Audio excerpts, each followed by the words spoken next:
સર્ગ 198માં સમદ્રષ્ટિના વખાણ. આ 198માં સર્ગમાં જેમ જળને અટકાવી રાખવામાં પાજ બંધ કારણરૂપ થાય, તેમ પ્રબુદ્ધ પુરુષોની સુખપૂર્વક નિર્વિક્ષેપ સ્થિતિમાં સર્વત્ર સમદ્રષ્ટિ જ કારણરૂપ છે તે વિશે વર્ણન આવશે. વસિષ્ઠ બોલ્યા, હે રામચંદ્રજી, વિશેષ દ્રઢ બોધ થવા માટે ફરીવાર હું કહું તે તમે સાંભળો. તે જો વારંવાર કહેવામાં આવે તો અજ્ઞાની પુરુષોમાં પણ દ્રઢ થઈ જાય છે. દ્રઢ, રૂઢની જગ્યાએ દ્રઢ. કરેક્શન. રૂઢની જગ્યાએ દ્રઢ. ઉપરથી ચોથી લાઈન. વસિષ્ઠ બોલ્યા, હે રામચંદ્રજી, વિશેષ દ્રઢ બોધ થવા માટે ફરીવાર હું કહું તે તમે સાંભળો. તે જો વારંવાર કહેવામાં આવે તો અજ્ઞાની પુરુષોમાં પણ દ્રઢ થઈ જાય છે. હે રામચંદ્રજી, પ્રથમ મેં સ્થિતિ પ્રકરણ કહ્યું છે, તેથી આ જગત શી રીતે ઉત્પન્ન થયું તે સમજવામાં આવે છે. ત્યાર પછી ઉપશમ પ્રકરણની યુક્તિ વડે મનુષ્ય સંસારમાં ઉત્પન્ન થઈ પરમ ઉપશમને ધારણ કરવો એ વિશે કહેવાયું છે. ઉપશમ પ્રકરણમાં કહેલા ઉપશમના ક્રમો વડે વિવેકી પુરુષે પરમ ઉપશમને પામી જઈ આ જગતમાં તાપથી રહે શીતળ થઈ નિર્વાણ સુખમાં સ્થિતિ રાખી રહેવાનું છે. પ્રાપ્ય વસ્તુને પ્રાપ્ત કરી ચૂકેલા તત્વજ્ઞ પુરુષે જે પ્રકારથી આ સંસાર વ્યવહારમાં વર્તવાનું છે તે સંબંધી કંઈક થોડું રહસ્ય અમારે કહેવાનું છે અને તમારે તે સાંભળવાનું છે. જગતની અંદર જન્મને પ્રાપ્ત થઈ બાલ્ય વયમાં જ જગતની યથાસ્થિત સ્થિતિને જાણી લઈ વિવેકીએ તાપથી રહિત નિર્વિક્ષેપ સ્થિતિમાં રહેવાનું છે. હે નિષ્પાપ રામચંદ્રજી, સર્વની સાથે સ્નેહ ઉત્પન્ન કરનારી અને સર્વને આશ્વાસન આપનારી સમતાનો દ્રઢ આશ્રય રાખી વ્યવહાર કરવાનો છે. સમતારૂપી ઉત્તમ લતાનું સર્વ સાથે મૈત્રી થવા રૂપી ઉત્તમ પવિત્ર ફળ થાય છે અને તે સર્વ સંપત્તિ વડે મનોહર છે તથા સર્વ સૌભાગ્યને વધારનાર છે. હે રામચંદ્રજી, સમાનતાને લીધે સર્વ પ્રાણીઓનું હિત કરનારા ચેષ્ટાવાળા અને પ્રાકૃત કર્મને ચાલતા વ્યવહારને કરનારા વિવેકીઓની આગળ આ જગતની સર્વ પ્રકારની લક્ષ્મી દાસી જેવી થઈ રહે છે. સમતાથી જે કંઈ અવિનાશી સારરૂપ સુખ પ્રાપ્ત થાય છે તે રાજ્યથી કે સ્ત્રીજનના સમાગમથી પણ મળતું નથી. હે રામચંદ્રજી, સમતા એ દ્વંદ્વ શાંતિના સીમાડારૂપ છે, જુસ્સારૂપી જ્વરનો નાશ કરનાર છે અને સર્વ પ્રકારના દુઃખોરૂપી તડકાને નિવૃત્ત કરવામાં વાદળારૂપ છે એમ તમે સમજો. સમાનતારૂપી અમૃત વડે પૂર્ણ સમતારૂપી અમૃત વડે પૂર્ણ એવો મનુષ્ય આ જગતની અંદર દુર્લભ છે. તેના સર્વ શત્રુઓ પણ મિત્ર જેવા થઈ જાય છે અને તે યથાર્થ વસ્તુ સ્વરૂપને ઓળખે છે. પ્રબોધને પ્રાપ્ત થઈ ગયેલા ચિત્તરૂપી ચંદ્રમાંથી સ્ત્રવતી અમૃતથી પણ શ્રેષ્ઠ એવી સમતાનો આસ્વાદ લઈને જનક આદિ સર્વ મહાત્માઓ જીવે છે. જે વિવેકી પુરુષ સમતાનો અભ્યાસ કરે છે તેને પોતાનો દોષ પણ ગુણ જેવો થઈ પડે છે. દુઃખ નિરંતર સુખ જેવું લાગે છે અને મરણ જીવિતના જેવું થઈ પડે છે. સમતારૂપી સૌંદર્યથી સુશોભિત એવા મહાત્મા પુરુષને મુદિતા, મૈત્રી, કરુણા, ઉપેક્ષા આદિ વનિતાઓ જાણે નિરંતર તેના સમાગમ માટે વ્યસનવાળી થઈ રહી હોય તેમ આલિંગન કરે છે. સમતાથી વર્તનાર પુરુષ નિરંતર ઉત્તમ ગુણોથી અને અભ્યુદયથી યુક્ત હોય નિશ્ચિંત હોય છે. એવી કોઈ પણ સમૃદ્ધિ નથી જે તેને મળે નહીં. સર્વ કાર્યમાં સમાનપણે રહેનાર અને પ્રાકૃત વ્યવહારને કરી રહેલ મહાશય પુરુષને સર્વ મનુષ્યો તથા દેવતાઓ ઉદાર ચિંતામણીની પેઠે ઈચ્છે છે.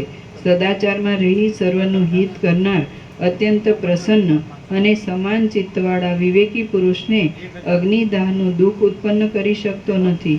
અગ્નિ દાહનું દુઃખ ઉત્પન્ન કરી શકતો નથી અને જળ સડાનું દુઃખ પેદા કરી શકતું નથી. જે પ્રમાણે થવું યોગ્ય હોય તે પ્રમાણે જ તેના હાથથી થાય છે અને આનંદવાળો રહે છે તથા ઉદ્વેગ વગરનો રહી જે સર્વને સમાનતાથી જુએ છે તે મહાશય પુરુષની તુલના કરવા કોણ સમર્થ છે? ત્યાં નીચેથી બીજી લાઈનમાં કરેક્શન. જે પ્રમાણે થવું યોગ્ય હોય તે પ્રમાણે જ તેના હાથથી થાય છે અને આનંદવાળો રહે છે તથા ઉદ્વેગ વગરનો રહી જે સર્વને સમાનતાથી જુએ છે તે મહાશય પુરુષની તુલના કરવા કોણ સમર્થ છે?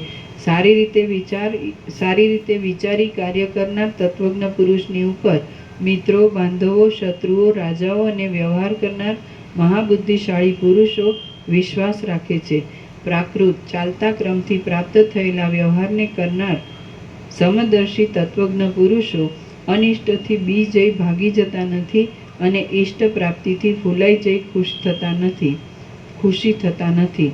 મહાત્મા પુરુષો ગ્રહણ કરવા યોગ્ય એવા અનિંદ્ય વિષયોને પણ છોડી દઈને દુઃખથી રહિત એવી ઉત્તમ સમતામાં જ પોતાની વૃત્તિને ધારણ કરી રાખે છે.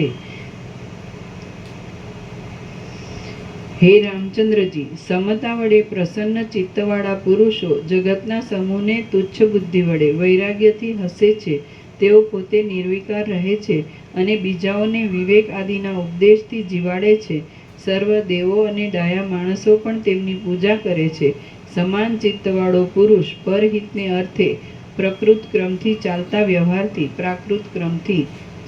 વ્યવહારથી પ્રાપ્ત થયેલા કોપને કદાચિત મુખકમળમાં ધારણ કરે તો પણ તે કોઈને ઉદ્વેગકારક ન થતાં અમૃતના જેવો જ થઈ પડે છે. સમદર્શી પુરુષ જે કાંઈ કરે છે અને જે કાંઈ ઉપભોગમાં લે છે તેનો લોકો સ્વીકાર કરી લે છે. વળી તે જે અયોગ્ય કાર્યની નિંદા કરે છે કે તેનો આક્ષેપ કરે છે તેનો લોકો ત્યાગ કરે છે. લોકોનો સમૂહ તેના ઉત્તમ ચરિત્રની નિરંતર સ્તુતિ કરે છે. સમદ્રષ્ટિવાળા પુરુષથી જો કાંઈ શુભ અશુભ થઈ જાય છે અને લાંબા કાળ કે તરતમાં કોઈ અપરાધ પણ બની જાય છે તો પણ લોકો તેને અભિનંદન આપે છે. સમદ્રષ્ટિવાળા પુરુષો ઘોર અને ઘણા લાંબા સમયથી ચાલ્યા આવતા મોટા સુખ દુઃખોમાં પણ ચિત્તને વિશે ઉદ્વેગ ધારણ કરતા નથી. એ જ સમદ્રષ્ટિપણા વડે શિબી રાજાએ શરણે આવેલા હોલાને બચાવવા માટે તેના માંસના પ્રતિનિધિ તરીકે પોતાના અંગને કાપી પ્રસન્ન ચિત્તથી પોતાનું માંસ આપ્યું હતું. પોતાની પ્રાણાધિક પ્રિયાને શત્રુઓ પોતાની નજર આગળ ક્લેશ આપતા હતા છતાં સમદ્રષ્ટિને લીધે જ અંગરાજા તે જોઈને મોહ પામ્યો ન હતો. ત્રિગર્ત દેશના રાજાને પોતાનો પુત્ર સેંકડો મનોરથો વડે મળ્યો હતો, તે છતાં પોતે તેને પણ પ્રતિજ્ઞામાં હારી ગયો. ત્યારે જ તે સમાન દ્રષ્ટિના પ્રભાવથી તેણે તે પુત્રને રાક્ષસને આપી દીધો હતો.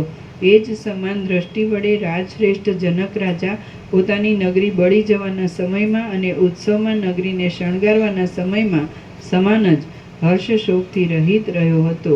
સાલ્વ રાજાએ સમાન દ્રષ્ટિના બળથી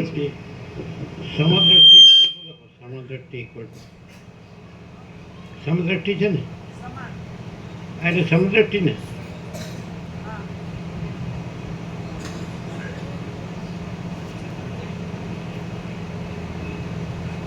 दो थे ने बंडल, 2 बंडल था ना, 500 का 1000 था।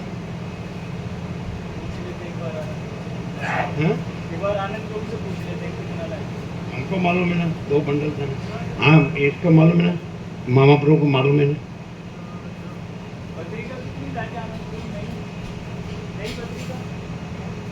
એને ખબર છે, એને ઉઠાડો અહીંયા આવો. 500 ના 2 બંડલ હતા કે નહીં? 1000 હતી કે નહીં? 500 ના 2 બંડલ હતા કે નહીં? એને મળતા નથી, જડતા નથી ને. સમદ્રષ્ટિ ઇક્વલ ટુ સર્વત્ર સદા સર્વ સમાન એક. લખ્યું એક પરમાત્મા છે, સત્રાક્ષર છે.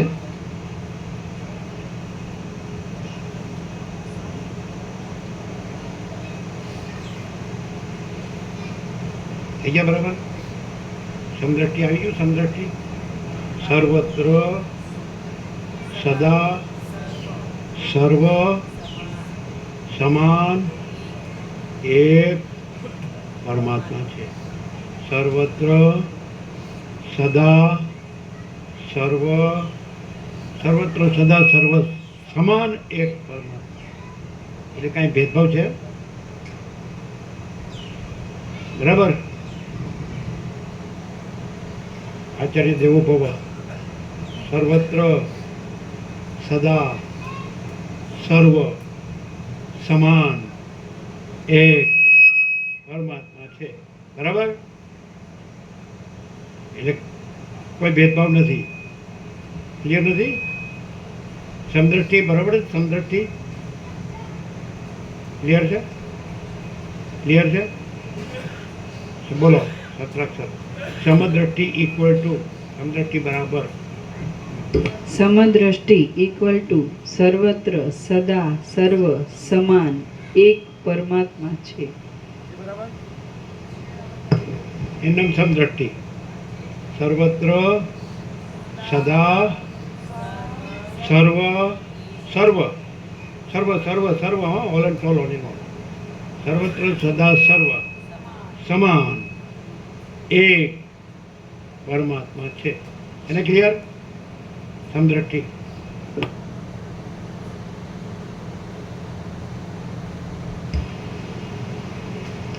એ જ સમદ્રષ્ટિ વડે રાજશ્રેષ્ઠ જનક રાજા પોતાની નગરી બળી જવાના સમયમાં અને ઉત્સવમાં નગરીને શણગારવાના સમયમાં સમાન જ હર્ષ શોકથી રહિત રહ્યો હતો. સાલ્વ રાજાએ સમદ્રષ્ટિના બળથી જ મોં માંગી દક્ષિણા આપવાની પ્રતિજ્ઞાપૂર્વક પોતાનું મસ્તક બ્રાહ્મણને અર્થે વેચી દીધું હોય તેમ તેને કમળ દળની પેઠે કાપી નાખ્યું હતું. સૌવીર રાજાએ ડોલરના સમૂહના જેવો ધોળો શું પત્રિકા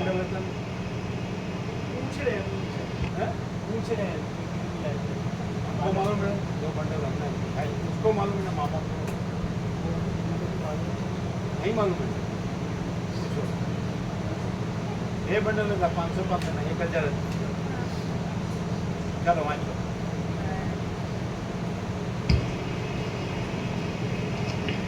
સૌવીર રાજાએ ડોલરના સમૂહના જેવો ધોળો અને કૈલાસની પેઠે સુશોભિત એવો ઐરાવત હાથી ઇન્દ્રને જીતીને લઈ લીધો હતો.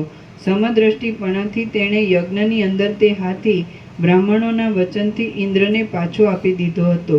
કુંડપ નામનો ચાંડાલ મજૂરી કરીને પોતાની દેહ યાત્રા ચલાવતો હતો. એ બંડલ હતા ને પણ તમે જોયા હતા ને બે હા તો લઈ ગયો લઈ ગયા ગયા પણ તમે જોયા હતા ને બે બંડલ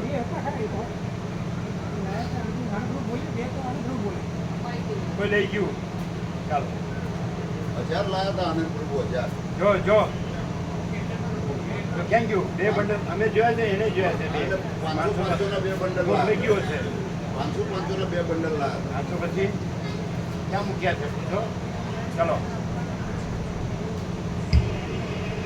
કુંડપ નામનો ચાંડાલ મજૂરી કરીને પોતાની દેહ યાત્રા ચલાવતો હતો.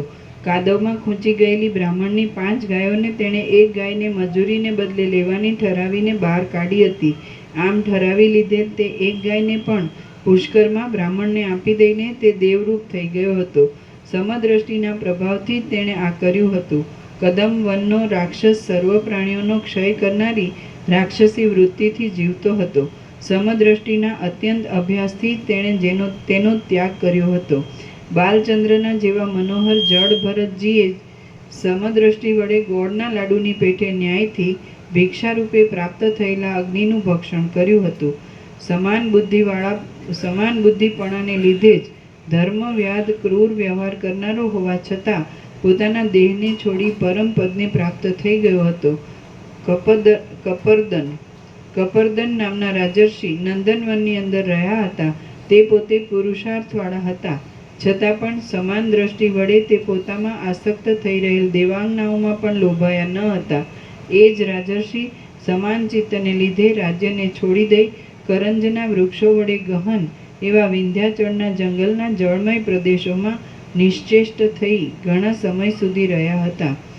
દેવતાઓને પણ પૂજ્ય એવા મુનિઓ, ઋષિઓ અને સિદ્ધો તપના કલેશોમાં તથા ભોગોમાં સમદ્રષ્ટિપણાથી જ ઉદ્વેગને પ્રાપ્ત થતા નથી.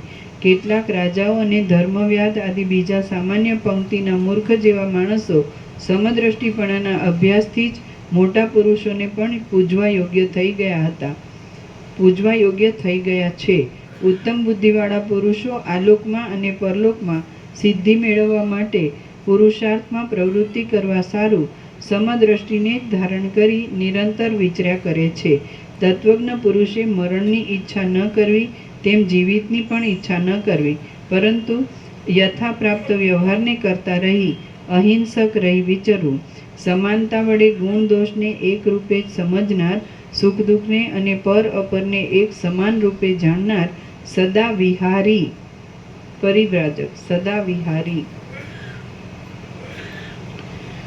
વિહારી માન અપમાનને પણ સમાન સમજનાર, સમાનતા વડે ગુણ દોષને એક રૂપે જ સમજનાર, સુખ દુઃખને અને પર અપરને એક સમાન રૂપે જાણનાર, સદા વિહારી પરિવ્રાજક માન અપમાનને પણ સમાન સમજનાર અને પ્રાકૃત એવા ઉત્તમ વ્યવહાર વડે શુદ્ધ દેહવાળો જીવન મુક્ત પુરુષ લોકોનો અનુગ્રહ કરવા માટે જગતમાં વિચરે છે. શ્રી યોગવા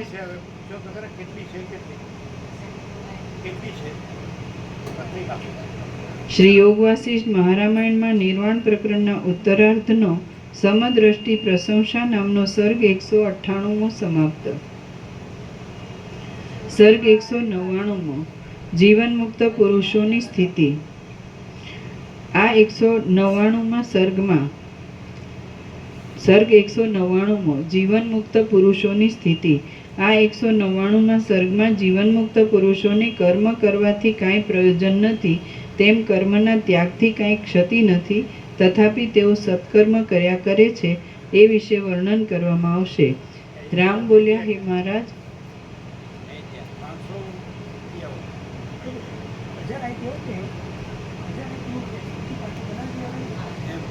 ક્યાં ગઈ મને ખબર છે. 500નું બંડલ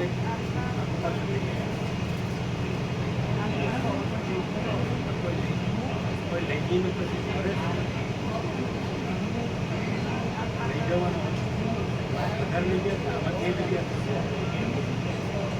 500 પડે છે. 500 નહીં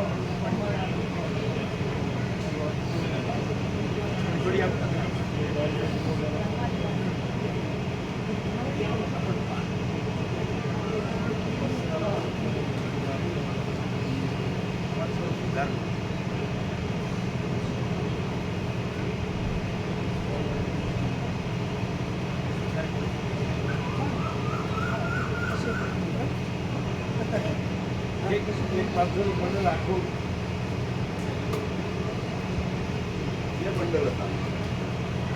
તમારું કોઈ તો લઈ નથી ભૂલથી પાલન કરવાનું રાખ્યું કે આ બધા ના ના ના એવું કોઈ નહીં.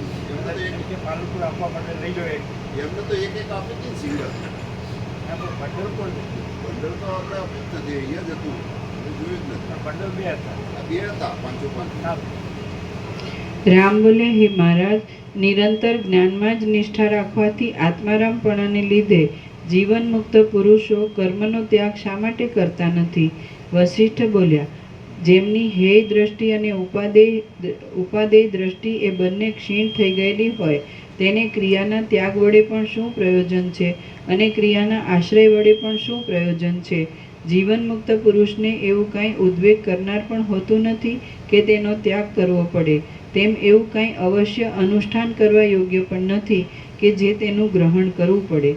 જીવન મુક્ત પુરુષને કર્મ ત્યાગ વડે પણ કશું પ્રયોજન હોતું નથી, તેમ કર્મના આશ્રય વડે પણ કશું પ્રયોજન હોતું નથી. આથી તેઓ વર્ણાશ્રમને જે ઉચિત હોય તે જ યથાસ્થિતપણે કર્યા કરે છે.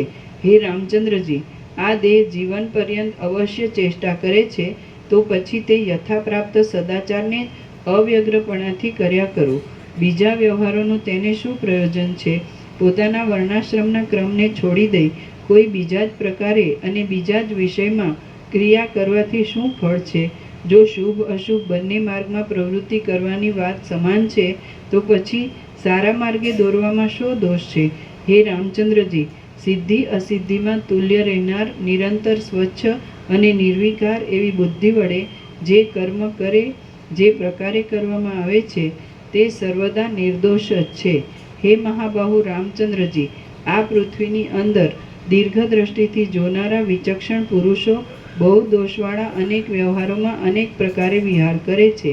કેટલાય ગૃહસ્થાશ્રમમાં રહ્યા છતાં પણ જગતમાં જીવનમુક્તપણે રહેલા હોય છે અને તેઓ નિસંગ બુદ્ધિ વડે યથાપ્રાપ્ત વ્યવહાર કરતા સુખથી વિહાર કરે છે. કેટલાક તમારા જેવા તત્વજ્ઞ વિતરાગ રાજર્ષિઓ કશામાં બુદ્ધિને આસક્ત નહીં થવા દેતા તાપ રહિત દશામાં રહી રાજ્ય કરે છે. કેટલાક પુરુષો પ્રકૃત એવા વેદના અર્થમાં બતાવેલા વ્યવહારને અનુસરી યજ્ઞનું અવશિષ્ટ રહેલું અન્ન જમી નિરંતર અગ્નિહોત્ર પરાયણ થઈ રહ્યા છે. કેટલાક ચારે વર્ણોમાં પોતપોતાના વર્ણાશ્રમ મુજબ ધ્યાન, દેવાર્ચન આદિ ક્રિયાઓનું અનુષ્ઠાન કરતા વિવિધ ચેષ્ટાઓ કરી રહ્યા છે. કેટલાક મહાશય પુરુષો અંદરથી સર્વનો ત્યાગ, ફળ ત્યાગ કરી બહારથી સર્વ કર્મ કરતા રહી જ્ઞાનવાળા હોવા છતાં અજ્ઞાની જેવા થઈ રહ્યા છે. કેટલાક તો અતિ સુંદર મૃગવાળી શૂન્યવત ભૂમિઓમાં ધ્યાનનિષ્ઠ થઈ રહેલા છે. તે ભૂમિઓની અંદર સ્વપ્નમાં પણ મનુષ્યો જોવામાં આવતા નથી. કેટલાક પુરુષો પુણ્યવાન પુરુષોએ નિરંતર સેવેલા પુણ્યની વૃદ્ધિ કરનારા અને શાંતિને લીધે સુંદર આચરણવાળા એવા પુણ્યતીર્થ ઋષ્યાશ્રમ આદિમાં રહેલા છે. કેટલાક સમાન ચિત્તવાળા પુરુષો રાગદ્વેષને નિવૃત્ત કરવા માટે પોતાના દેશને છોડી દઈ કોઈ બીજા જ દેશમાં સ્થાન કરી રહ્યા છે. કેટલાક ડાયા પુરુષો સંસારની નિવૃત્તિ માટે એક વનમાંથી બીજા વનમાં, એક ગામમાંથી બીજા ગામમાં, એક સ્થાનમાંથી બીજા સ્થાનમાં અને એક પર્વતમાંથી બીજા પર્વતમાં ભ્રમણ કરતા રહ્યા છે. હે રામચંદ્રજી, મહાપુરી વારાણસીમાં, પવિત્ર પ્રયાગમાં, શ્રી પર્વતમાં, સિદ્ધપુરમાં, બદ્ર્યાશ્રમમાં, મહાપવિત્ર શાલગ્રામ તીર્થમાં, કલાપગ્રામમાં, પવિત્ર મથુરાપુરીમાં, કાલંજર પર્વતમાં, નંદનવનની ઝાડીઓમાં, ગંધમાદનના શિખરોમાં, દર્દુરાચળના શિખરોમાં, સહ્યાદ્રીની ભૂમિઓમાં, વિંધ્ય પર્વતના જળપ્રાય દેશોમાં, મલયાચળના અંદરના ભાગોમાં, કૈલાસના વન સમૂહોમાં, વૃક્ષવાન નામના પર્વતની ગુફાઓમાં અને એવા જ પ્રકારના બીજા ભિન્ન ભિન્ન વનોમાં તથા સ્થાનોમાં અનેક તપસ્વીઓ સ્થિતિ કરી રહેલા છે. તે તપસ્વીઓ અનેક પ્રકારના પોતપોતાના પ્રારબ્ધના ભોગને અનુકૂળ એવી દ્રષ્ટિને રાખનારા હોય છે. કેટલાક સંન્યાસ વિધિ વડે પોતાના આચારને છોડી દે છે. કેટલાક બ્રહ્મચર્ય આદિ આશ્રમોના ધર્મમાં સ્થિતિ રાખી રહે છે અને કેટલાક પ્રબુદ્ધ બુદ્ધિવાળા હોવા છતાં નિરંતર ઉન્મત્તના જેવી ચેષ્ટાને ધારણ કરે છે. કેટલાક સ્વદેશનો ત્યાગ કરે છે. કેટલાક પોતાના સ્થાનને છોડી દે છે. કેટલાક એક જ સ્થાનમાં, ઘરમાં અથવા આશ્રમની અંદર જ વિક્ષેપ રહિત સ્થિર થઈ રહ્યા હોય છે અને કેટલાક તો ફરતા જ રહે છે. હે મહાબુદ્ધિશાળી રામચંદ્રજી, આકાશમાં નિવાસ કરનારા મહાન દેવો આદિમાં અને પાતાળમાં રહેનાર દૈત્ય આદિની અંદર લોકના ક્રમને જાણી રહેલા અને સમ્યક જ્ઞાન વડે નિર્મળ એવા કેટલાક પ્રબુદ્ધ બુદ્ધિવાળા પુરુષો છે. તેઓ દ્રશ્યને તથા પર અપર એ સર્વને જાણે છે. કેટલાક તો બુદ્ધિમાં થોડો પ્રબોધ થવાને લીધે હિંડોળાના જેવા ચપળ ચિત્તવાળા હોય છે, છતાં તેઓ નિષિદ્ધ આચરણથી નિવૃત્ત થઈ જઈ સજ્જન પુરુષોએ આચરેલા માર્ગે જાય છે. કેટલાક પુરુષો અર્ધપ્રબુદ્ધ, અર્ધદગ્ધ બુદ્ધિ હોવાને લીધે જ્ઞાનના અભિમાનથી કર્મ અને આચાર એ બંને છોડી દઈ ઉભય ભ્રષ્ટ થઈ રહેલા છે. આ પ્રમાણે જન સમુદાયમાં જન્મને તરી જવાની ઈચ્છા રાખનારા ઘણા પુરુષો અનેક પ્રકારની દ્રષ્ટિઓ રાખી અનેક પ્રકારે રહેલા છે. સંસારને તરી જવામાં વનવાસીપણું કાંઈ હેતુરૂપ નથી, તેમજ સ્વદેશમાં સ્થિતિ રાખી રહેવું અને કષ્ટકારક તપ કરવા એ પણ કાંઈ તેમાં કારણ નથી. ક્રિયાનો ત્યાગ કરવો કિંવા આશ્રય કરવો એ પણ કાંઈ સંસાર તરવામાં હેતુરૂપ નથી. સંસારને તરી જવામાં વનવાસીપણું કાંઈ હેતુરૂપ નથી, તેમજ સ્વદેશમાં સ્થિતિ રાખી રહેવું અને કષ્ટકારક તપ કરવા એ પણ કાંઈ તેમાં કારણ નથી.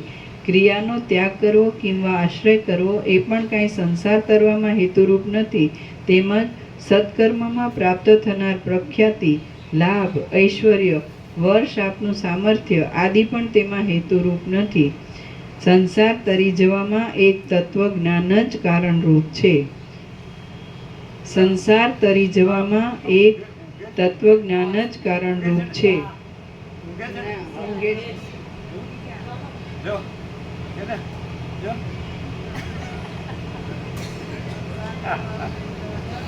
હા છે ત્યારે જે તો બોલ.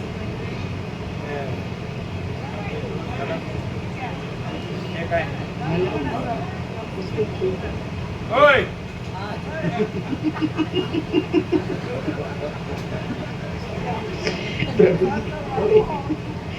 સંસારને તરી જવામાં વનવાસી એને ક્યાં આવ્યું એ તો બતાડવું પડે ને. એ પાનું ફરી ગયું પાછળ. પાનું ફેરવીને પાછળ. એમ ન કહેવાય એ તો એ પોઈન્ટ જ બતાડો. 1716 નંબરનું પાનું. 1716 ડાબી બાજુ નીચેની લાઈન, નીચેથી ત્રીજી. એમને તમે બોલશો તો નહીં ખબર પડે ઊંઘમાં. સંસારને તરી જવામાં વનવાસીપણું કાંઈ હેતુરૂપ નથી, તેમજ સ્વદેશમાં સ્થિતિ રાખી રહેવું. એને ચડવું જોઈએ ને. એમને આંગળી મૂકી ત્યાં, પાનું ફેરવું, સંસારને બોયલા અને આંગળી મૂકી ત્યાં. વાંચો. સંસારને તરી જવામાં વનવાસીપણું કાંઈ હેતુરૂપ નથી, તેમજ સ્વદેશમાં સ્થિતિ રાખી રહેવું અને કષ્ટકારક તપ કરવા એ પણ કાંઈ તેમાં કારણ નથી. ક્રિયાનો ત્યાગ કરવો કિંવા આશ્રય કરવો એ પણ કાંઈ સંસાર તરવામાં હેતુરૂપ નથી, તેમજ સત્કર્મમાં પ્રાપ્ત થનાર પ્રખ્યાતિ, લાભ, ઐશ્વર્ય, વર્ષ આપનું સામર્થ્ય આદિ પણ તેમાં હેતુભૂત નથી. સંસાર તરી જવામાં એક તત્વજ્ઞાન જ કારણરૂપ છે, જેનું મન એટલું જ છે ને. સંસાર તરી જવામાં એક તત્વજ્ઞાન જ કારણરૂપ છે. ફરીથી. સંસાર તરી જવામાં એક તત્વજ્ઞાન જ કારણરૂપ છે. હા. સંસારને તરી જવામાં વનવાસીપણું કાંઈ હેતુરૂપ નથી, તેમજ સ્વદેશમાં સ્થિતિ રાખી રહેવું અને કષ્ટકારક તપ કરવા એ પણ કાંઈ તેમાં કારણ નથી.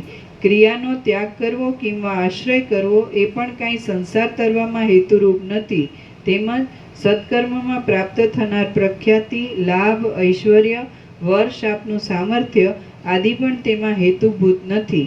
સંસાર તરી જવામાં એક તત્વજ્ઞાન જ કારણરૂપ છે. ફરીથી.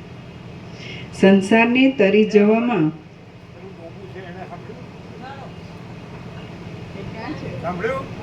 છે, જાગે છે, ધ્યાન છે.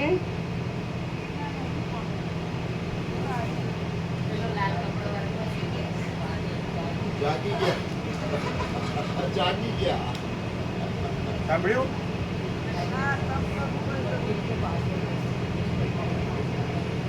અહીંયા આવો. તારું ડોબું?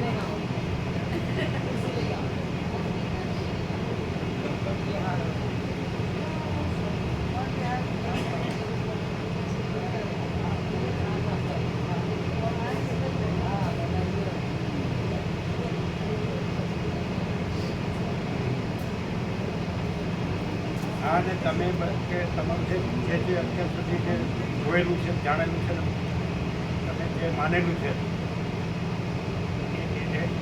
એ આવું છે.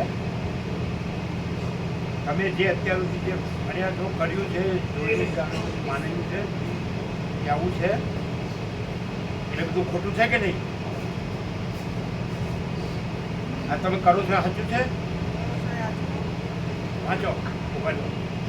સંસારને તરી જવામાં વનવાસીપણું કાંઈ હેતુરૂપ નથી, તેમજ સ્વદેશમાં સ્થિતિ રાખી રહેવું અને કષ્ટકારક તપ કરવા એ પણ કાંઈ તેમાં કારણ નથી.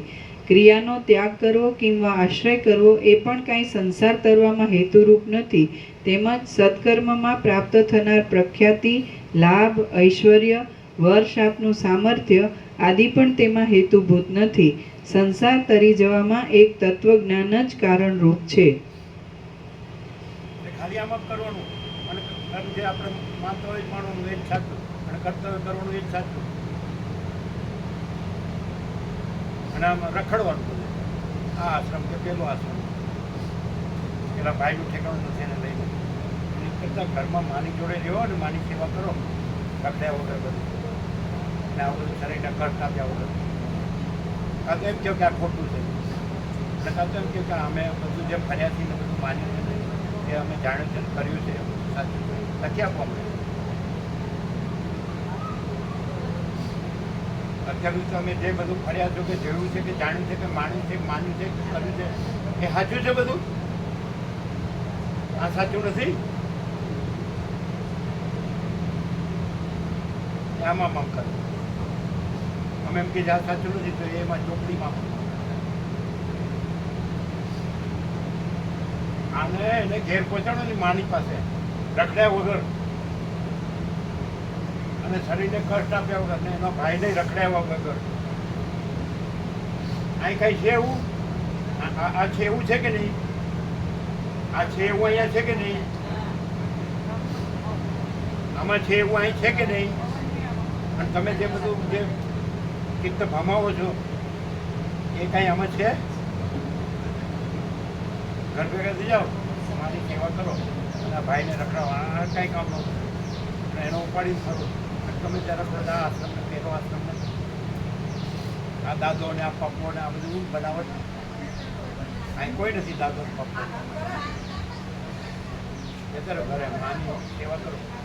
એને એની મા પાસે મૂકી આવો ને બેને ભાઈ બહેન અને ત્યાં માની સેવા કરે એટલે શાંતિથી રહે. આ બધા ઢોંગ કરવાની જરૂર છે. શરીરને કષ્ટ આપવાનું ક્યાં છે? આ કઈ વાતચીતમાં ક્યાં છે? કાં તો ખોટું કહો અને તમે હરિશ્ચંદ્રનો અવતાર છે એમ કહો. તમે હરિશ્ચંદ્રનો અવતાર છો? આ હરિશ્ચંદ્રનો અવતાર છે? આ હરિશ્ચંદ્રનો અવતાર છે? ના બોલતા નથી એટલે કે છે. આ હરિશ્ચંદ્રનો અવતાર છે એટલે તમે હરિશ્ચંદ્રનો અવતાર છો તો બોલતા નથી એટલે છે એમ. તમારો ઉપયોગિતા વાત કરવા તમને દાદો કર્યો એટલે હરિશ્ચંદ્રનો અવતાર છે. તમારું કેવું છે ને તમે કહેતા નથી એટલે તો એને ઘેર જાઓ એ હરિશ્ચંદ્રનો અવતાર હોય તો. તમારી મા પાસે ન જવું હોય તો એવું છે. ઠેકાણું નથી એવું છે. આ સાચું બોલતા નથી.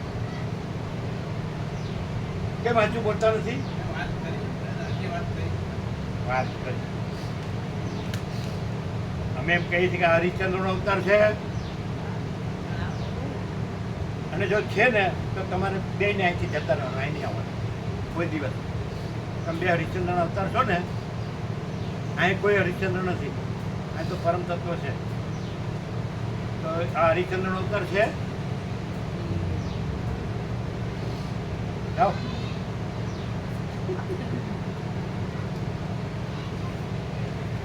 હળું સમજતું નહીં. કાંઈ તાકાત રહી નહીં. ભૂખ્યા રહેવાથી શક્તિ જ નથી કાંઈ. આવું છે આમાં. હા અને તમે ઊંઘતા હતા. આવું આવ્યું ત્યારે તમે ઊંઘતા હતા. હટ ખોટું બોલે છે. હે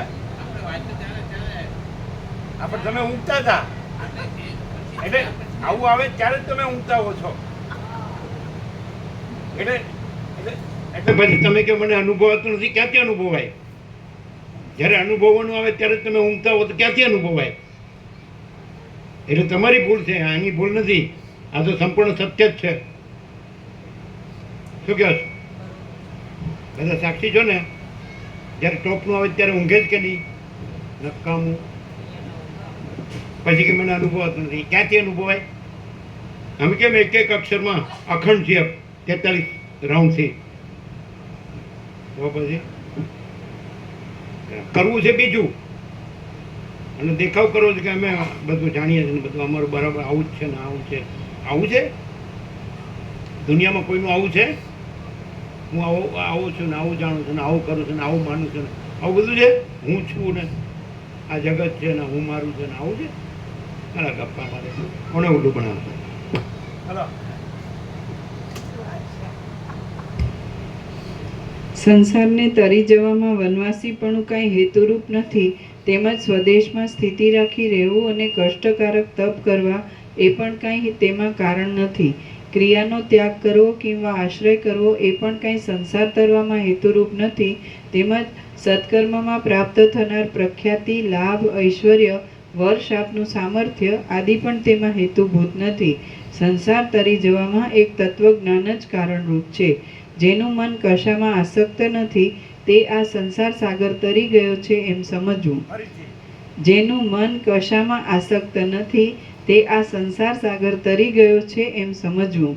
નિસંગ અને નિર્લેપ ચિત્તવાળો તત્વજ્ઞ પુરુષ નિરંતર શુભ અશુભ કર્મ કરતો હોય કે તેનો પરિહાર કરતો હોય છતાં પણ તે ફરીવાર સંસારને પ્રાપ્ત થતો નથી. દુષ્ટ બુદ્ધિવાળો તથા મનને વિષયોમાં મોકળું મૂકનારો શઠ પુરુષ નિરંતર શુભ અશુભ ક્રિયાને ન કરતો હોય છતાં પણ તે સંસારમાં ડૂબી જાય છે. વિષયોનો અનુભવ થવાથી તેના અંદરના અસારને જાણનારી અસારને જાણનારી વિષયોનો અનુભવ થવાથી તેના અંદરના અસારને જાણનારી દુઃખરૂપ અને દુઃખને આપનારી એવી બુદ્ધિને મધના કુંભમાં પેસી ગયેલી માખીની પેઠે ખાળવાને કે મારવાને કોઈ સમર્થ થઈ શકતું નથી. કોઈ દિવસ દૈવયોગે કાકતાલીય ન્યાયથી ચિત્તની પોતાની મેળે જ મોક્ષ સિદ્ધિ મેળવવાને અર્થે આત્મવિચારમાં પ્રવૃત્તિ થાય છે. આત્મવિચારથી તત્વને મેળવી લઈ નિર્મળ થઈ રહેલું ચિત્ત નિર્બદ્ધ, નિસંગ, આસક્તિથી રહિત અને નિર્વિકાર થઈ રહે છે. ચિત્તભાવને છોડી રહેલા સત્વરૂપ ચિત્ત વડે તમે સર્વત્ર સમાન રહીને સુખથી પરમ આકાશરૂપ અધિષ્ઠાન ચૈતન્ય રૂપે થઈ રહો. હે મહાત્મા રામચંદ્રજી, તમે પરમાર્થને મેળવી લઈ રાગ આદિ દોષોને છોડી દઈ ઉદય પામેલા આત્મજ્ઞાન વડે સુશોભિત બની અને બુદ્ધિને સમાન રાખી નિશંકપણાથી શોક રહિત થઈ રહો. કેમ કે જન્મ મરણથી રહિત એવા પરમ પદરૂપ તમે પોતે જ છો. નિર્મળ બ્રહ્મરૂપ એવા જગતની અંદર પ્રકૃતિરૂપ, મળરૂપ, વિકારરૂપ, ઉપાધિરૂપ અને બોધ આદિરૂપ કશું કોઈ જગ્યાએ છે જ નહીં. પણ અનાદિ સિદ્ધ સ્ફુટ ચિદ્રૂપ બ્રહ્મ જ છે અને તે હું પોતે જ છું એમ જાણી તમે સુખથી નિશંક થઈ રહો. હે પ્રિય રામચંદ્રજી, તમને જ્ઞાનનો બોધ કરવા માટે આથી વધારે તમે આટલા દિવસ ત્યાં રહ્યા તો હવે આ યોગ ચિત્ર અને આ આખું સંપૂર્ણ વાતાવરણ અને મેળ કરો કે એવું છે કે નહીં એ પ્રમાણે આ યોગ ચિત્રનો અક્ષર અક્ષર કાનો માત્ર જે છે જે પરમ તત્વનું પરમ સત્ય તો એવું જ અહીંયા પ્રગટ વાતાવરણ છે કે નહીં?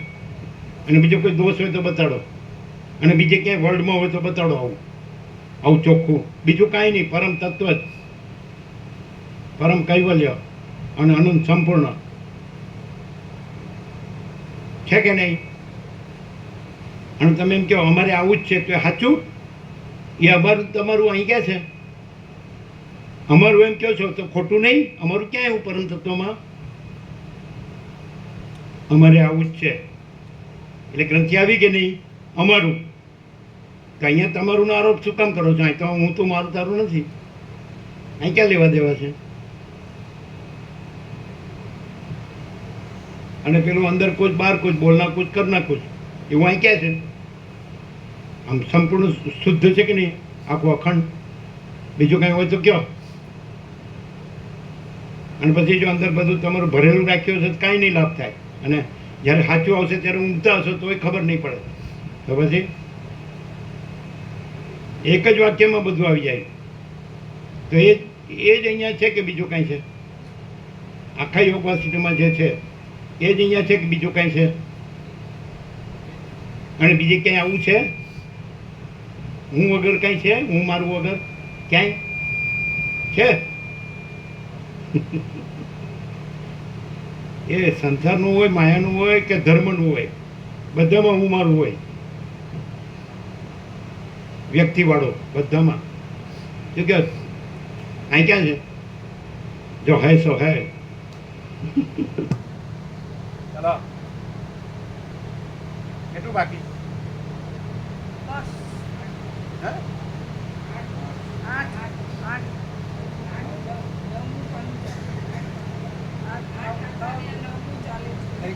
એકદમ કન્ટિન્યુઅસ.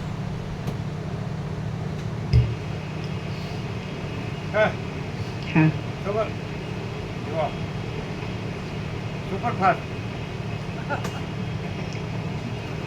અચ્છા, બધા શિવરાવાળા કે છે અમારે મોડું થાય નહીં થવા દઈએ. એને ચિત્તભાવ ધોવાનું હશે ને? નથી ધોવાનું હોય અમારે તો ધોવાનું હોય તો અમે તો ઉભા થઈને નાખીએ. ચિત્તભાવને છોડી રહેલા સત્વરૂપ ચિત્ત વડે તમે સર્વત્ર સમાન આ થઈ ગયું ને. હે પ્રિય રામચંદ્રજી તમને આનું ક્યાં વયું જાય? હે પ્રિય રામચંદ્રજી તમને જ્ઞાનનો બોધ કરવા માટે આથી વધારે બીજું કાંઈ વિશેષ શુભ ઉપદેશ રૂપે કહેવાનું નથી. મેં તમને સમગ્રપણે જ્ઞાનનો બોધ સાર કહી બતાવ્યો છે. હવે તમે જાણવાનું સર્વ જેણે જાણી લીધું છે એવા થઈ રહ્યા છો. વાલ્મીકી બોલ્યા, ભમરો જેમ કમળ સમૂહની અંદર ગુંજારવ કરી મકરંદનું પાન કરવા માટે મૌનનો આશ્રય કરે છે, તેમ મુનિ શ્રેષ્ઠ વશિષ્ઠ ઋષિ ઉપર પ્રમાણે કહી મૌનને ધારણ કરી ધ્યાનનિષ્ઠ થઈ રહ્યા. પછી રામચંદ્રજી શુદ્ધ બુદ્ધિ વડે બ્રહ્મપદને પામ્યા અને નિશેષ વાસનાઓથી રહિત થઈ ગયા. સર્વ સભાજનોએ પણ ધ્યાનનિષ્ઠપણાથી મૌનનો આશ્રય કર્યો. શ્રી યોગ વાસિષ્ઠ મહારામાયણમાં નિર્વાણ પ્રકરણના ઉત્તરાર્ધનો મુક્ત પુરુષ સ્થિતિ વર્ણન નામનો સર્ગ 199મો સમાપ્ત. સર્ગ 200મો સિદ્ધોના વખાણ. આ 200મા સર્ગમાં સિદ્ધોના પ્રશંસા વાક્યો, દુંદુભી સાથે પુષ્પવૃષ્ટિ અને સર્વેએ કરેલો ગુરુ પૂજાનો મહોત્સવ વર્ણવવામાં આવશે. વાલ્મીકી બોલ્યા, નિર્વાણ સંબંધી વાક્યરચનાની સમાપ્તિ થતાં મુનિશ્રેષ્ઠ વશિષ્ઠજી ક્રમથી પ્રાપ્ત થયેલા છેવટના વાક્યો બોલી વિરામ પામ્યા. પછી શાંત અને સ્વચ્છ મનોવૃત્તિવાળા સભાની અંદરના સર્વ માણસો નિર્વિકલ્પ સમાધિના જેવી સ્થિતિને પ્રાપ્ત થયા. શ્રવણ કરનાર સર્વ મનુષ્યોનું પ્રત્યક્ષ ચૈતન્ય સત્વકોટીમાં આરૂઢ થઈ ગયું એટલે તે સર્વ પરમ પવિત્ર ભાવને પ્રાપ્ત પામ્યા. તત્કાળ આકાશની અંદર રહેનારા પુરાતન તથા મુક્ત બુદ્ધિવાળા સનકાદિકો અને સિદ્ધોના પ્રશંસાના વાક્યો વડે આકાશ ફેલાઈ અને સિદ્ધોના પ્રશંસાના વાક્યો આકાશમાં ફેલાઈ રહ્યા. વળી સભાની અંદર બેઠેલા શુદ્ધ બુદ્ધિવાળા વિશ્વામિત્ર આદિ મુનિઓની ઉચ્ચ એવી પ્રશંસા વાક્યોની વાણી ગાજી રહી. ત્યાં દિશાઓના મુખને સારી રીતે પૂરી રહેલો મધુર કોલાહલ પવનની અંદર વ્યાપ્ત થયેલા પોલાવાસના અવાજની પેટે ઉત્પન્ન થયો. પછી સિદ્ધ પુરુષોના પ્રશંસા વાક્યોની સાથે જ દેવોના દુંદુભીઓ પોતાના પડછંદાના શબ્દથી પૃથ્વીને અને પર્વતને પૂરી દેતા વાગ્યા. દેવતાઓના એ દુંદુભી સાથે હિમની વૃષ્ટિના જેવી સુંદર અને દિશાઓના સમૂહને ઢાંકી રહેલી પુષ્પોની વૃષ્ટિઓ દિશાઓમાંથી પડી. એ પુષ્પોના સમૂહ વડે સર્વ સ્થળ પૂરાઈ ગયું હતું. શબ્દ વડે ગુફાઓ ભરાઈ ગઈ હતી. રજ વડે આકાશ રંગાઈ ગયું હતું અને ગંધ વડે પવન મહેકી રહ્યો હતો. આમ ઋષિઓના ધન્યવાદના શબ્દોનો, દેવોના દુંદુભીઓના ગડગડાટનો અને પુષ્પોના ઢગોના રવનો સમૂહ અપૂર્વ રીતે શોભી રહ્યો હતો. ઊંચું મુખ કરી રહેલા સર્વ સભ્ય પુરુષોના નેત્રોના કિરણો વડે તે સમૂહ અંદરના ભાગને શ્યામ કરી રહ્યો હતો. ઊંચા કાન કરી રહેલા મૃગ, હાથી, ઘોડા, પક્ષી અને પશુઓએ તેને સાંભળ્યો હતો. વિસ્મય તથા ભય દર્શાવનારા વિકસિત નેત્રવાળા બાળકો તથા સ્ત્રીજનોથી તે જોવાયો હતો. વળી વિસ્મયને લીધે મંદ હાસ્યયુક્ત મુખવાળા રાજલોકોએ તેને જોયો હતો. પૃથ્વીનો અને આકાશનો મધ્ય ભાગ પુષ્પવૃષ્ટિના સારવાળા અને શબ્દની શોભાથી અતિ મનોહર એવા કોલાહલ વડે તરત લોકોત્તર ચમત્કારને ધારણ કરી રહ્યો. પુષ્પની વૃષ્ટિના મકરંદથી ધોવાયેલું અને શબ્દ કરતા પ્રાણીઓથી પુણ્ય શબ્દવાળું આકાશ સેંકડો શંખોના શબ્દોને લીધે દશરથના ઘરના જેવું જણાતું હતું. અનેક એવા અવાજો વડે સુશોભિત દેવોથી તથા ચારણોથી વીંટાયેલું અને પુષ્પોથી સુશોભિત એવું જગત પણ વૃદ્ધિ પામેલા ઉત્સવને લીધે દશરથના ઘર જેવું શોભતું હતું. જેમ સમુદ્રની અંદર તરંગો તટની પાસેના પર્વતને પહોંચી વળે છે, તેમ દુંદુભીના શબ્દો, સિદ્ધ સમૂહના વાક્યો અને પુષ્પોનો સમૂહ એ સર્વ એક જ સમયે એક સાથે પૃથ્વી ઉપર અને આકાશ એ બંનેની વચમાં તથા દિશાઓના અંતમાં વ્યાપ્ત થઈ ગયા. પછી ક્ષણવારમાં સમયને લીધે પ્રાપ્ત થયેલ દેવોની પુષ્પવૃષ્ટિના કોલાહલમાં સિદ્ધોના નીચેના વાક્યો પ્રસિદ્ધપણે સાંભળવામાં આવ્યા. સિદ્ધો બોલ્યા, કલ્પ પર્યંત સિદ્ધોના સમૂહમાં અમે હજારો મોક્ષના ઉપાયો કહ્યા છે, તેમ સારી રીતે સાંભળ્યા પણ છે, પરંતુ તે આ ગ્રંથ જેવા એકે નથી. કલ્પપર્યંત સિદ્ધોના સમૂહમાં અમે હજારો મોક્ષના ઉપાયો કહ્યા છે તેમ સારી રીતે સાંભળ્યા પણ છે, પરંતુ તે આ ગ્રંથ જેવા એકેય નથી. તિર્યક જાતિના જીવો, વનિતાઓ, બાળકો અને નાગો વશિષ્ઠ મુનિના આ ગ્રંથરૂપી વાક્યવિલાસ વડે મોક્ષ સુખને પ્રાપ્ત થઈ જાય એમાં કાંઈ સંશય નથી. શ્રી રામચંદ્રજીને વશિષ્ઠ ઋષિએ જે પ્રમાણે દ્રષ્ટાંતોથી, હેતુઓથી અને યુક્તિઓથી બોધ આપ્યો છે તે પ્રમાણે સાક્ષાત અરુંધતીને પણ તેઓ બોધ આપે કે ન પણ આપે. આ મોક્ષના ઉપાય વડે તિર્યક જાતિના જીવો પણ નિર્વિકાર થઈ મોક્ષ પામે છે, તો પછી પૃથ્વીની અંદર કયા મનુષ્યો મુક્ત ન થાય? શ્રવણ રૂપ અંજલિ વડે આ જ્ઞાનામૃતનું પાન કરીને અમે પૂર્ણ રીતે અભિનવ સિદ્ધિઓને ધારણ કરી છે અને પરમ લક્ષ્મી તથા શોભા પામ્યા છીએ. ઉપર પ્રમાણે શ્રવણ કરતા અને વિસ્મય વડે વિકસિત નેત્રવાળા અયોધ્યાવાસી જનોએ કમળ આદિના પુષ્પોની વૃષ્ટિથી ભરપૂર એવી તે સભા જોઈ. મંદાર આદિ દેવવૃક્ષોના મહાપુષ્પો વડે તે ઢંકાયેલ વસ્ત્ર સમૂહવાળી હતી અને કલ્પલતાઓના ગુચ્છાઓ વડે ઘાટી એવી આંગણાની ભૂમિ વડે સુશોભિત હતી. તે પારિજાત વૃક્ષના પુષ્પોથી ભરપૂર એવા ભૂતળથી મનોહર હતી અને સંતનક વૃક્ષોના પુષ્પોરૂપી મોટા વાદળા વડે વ્યાપ્ત એવા સભ્યોના મસ્તક તથા હસ્ત વડે રમણીય હતી. તે મુકુટના રત્નરૂપી વિટંક, લાકડાનું ઘર, પક્ષી ઘર ના અગ્રભાગમાં વિશ્રાંતિ લઈ રહેલા હરિચંદનના પુષ્પોવાળી હતી અને પાણીના પૂર વડે ભરપૂર મોટા વાદળાની પેઠે લટકતા ચંદરવાથી સુશોભિત હતી. તે પ્રમાણે સભાને જોતા તે લોકો વશિષ્ઠ ઋષિની અનેક વાક્યો વડે પ્રશંસા કરવા લાગ્યા, તેમજ પ્રસંગોચિત જય ધ્વનિ કરવા માંડ્યા. વળી સર્વ ઇન્દ્રિય સમૂહ વડે અધીન બની જઈ તેઓ પુષ્પાંજલિ પૂર્વક વશિષ્ઠ ઋષિની પૂજા કરવા લાગ્યા. પછી રાજાઓની પ્રણામ માળાઓ કંઈક શાંત થઈ એટલે અર્ઘ્યપાત્ર યુક્ત હસ્તવાળા દશરથ રાજાએ વશિષ્ઠ ઋષિની પૂજા કરતા નીચે પ્રમાણે કહ્યું. દશરથ રાજા બોલ્યા, હે અરુંધતી પતે, આપના ઉપદેશથી મળેલા અત્યંત અવિનાશી એવા આત્મવસ્તુરૂપી પરમ બોધ વડે મને અંદર પરમ પૂર્ણતા ઉત્પન્ન થયેલી છે. આપ પૂજ્યના પૂજનમાં યોગ્ય એવી કોઈ મહાન વસ્તુ પૃથ્વીની પીઠ ઉપર, સ્વર્ગમાં, દેવતાઓમાં કે પાતાળમાં નથી અને તેથી તે મને અપ્રાપ્ત છે. તો પણ હે મહારાજ, આ યથાપ્રાપ્ત ગુરુ પૂજનનો ક્રમ મારું પોતાનું એક આવશ્યક કર્તવ્ય છે, તો તેને સફળ કરવાને હું કંઈક બોલું છું, માટે તે સંબંધમાં આપ કંઈ કોપ કરશો નહીં. સ્ત્રી, પુત્ર આદિ સહિત આ મારા આત્મા વડે આ લોક તથા પરલોક એ બંનેમાં સુખ ભોગને માટે સંચિત કરેલા પુણ્ય વડે અને સર્વ પોષ્ય વર્ગ સહિત આ રાજ્ય વડે હું આપની પૂજા કરું છું. હે મહારાજ, આ સર્વ પોતાના આશ્રમની પેઠે આપને અધીન છે, માટે આપ આપની ઈચ્છા પ્રમાણે તેના સ્વામી થઈને હુકમ પ્રમાણે આજ્ઞા ચલાવો. વશિષ્ઠ બોલ્યા, હે મહારાજ દશરથ, અમે માત્ર પ્રણામ વડે સંતુષ્ટ થઈએ એવા બ્રાહ્મણ છીએ, તેથી અમે પ્રણામથી જ પ્રસન્ન થઈએ છીએ અને તે આપે કરેલો છે. આપ જ રાજ્ય રક્ષણ વિધિ જાણો છો અને તે આપને જ શોભે છે, માટે તે ભલે તમારી પાસે જ રહો. બ્રાહ્મણો ક્યાં રાજાઓ છે? દશરથ રાજા બોલ્યા, હે સમર્થ મહારાજ, મોક્ષના દાનરૂપ મહા ઉપકાર આગળ આ રાજ્ય તે શા હિસાબમાં છે, માટે આપના ધ્યાનમાં આવે તેમ સુખથી કરો. વાલ્મીકી બોલ્યા, દશરથ રાજા ઉપર પ્રમાણે કહેતા હતા તેટલામાં રામચંદ્રજીએ વશિષ્ઠ ઋષિના ચરણમાં પુષ્પાંજલિ અર્પણ કરી અને તે મહાગુરુને પ્રણામ કરીને તેમને કહેવા લાગ્યા, મહારાજા દશરથને નિરુત્તર કરનાર હે મહાસમર્થ વશિષ્ઠ ઋષિ, જેને આપના વાક્યને અનુસરી પ્રમાણ માત્ર સાર રૂપે અવશ્ય કર્તવ્ય છે, તે હું રામ આપના ચરણમાં પ્રણામ કરું છું. જેમ વન પર્વતની તળેટીમાં પોતાના પલ્લવમાં લાગેલા જળબિંદુઓનું વિસર્જન કરે છે, તેમ રામચંદ્રજીએ આ પ્રમાણે કહીને અને મસ્તક ઢાળીને વશિષ્ઠ ઋષિના ચરણમાં પુષ્પાંજલિ અર્પણ કરી. તે સમયે નીતિ કુશળ રામચંદ્રજીના નેત્રો આનંદના આંસુઓથી ભરપૂર થઈ ગયા હતા અને તે પરમ ભક્તિ વડે ગુરુને વારંવાર પ્રણામ કરવા લાગ્યા. શત્રુઘ્ન, લક્ષ્મણ અને તેમની પાસેના બીજા પણ તેવા જ મિત્રો મુનિ શ્રેષ્ઠ વશિષ્ઠજીને પ્રણામ કરવા લાગ્યા. દૂર બેઠેલા રાજાઓ, રાજપુત્રો અને ઋષિઓ દૂર સ્થિતિને યોગ્ય એવા પ્રણામોથી અને પુષ્પાંજલિ સમર્પણથી પ્રણામ કરવા લાગ્યા.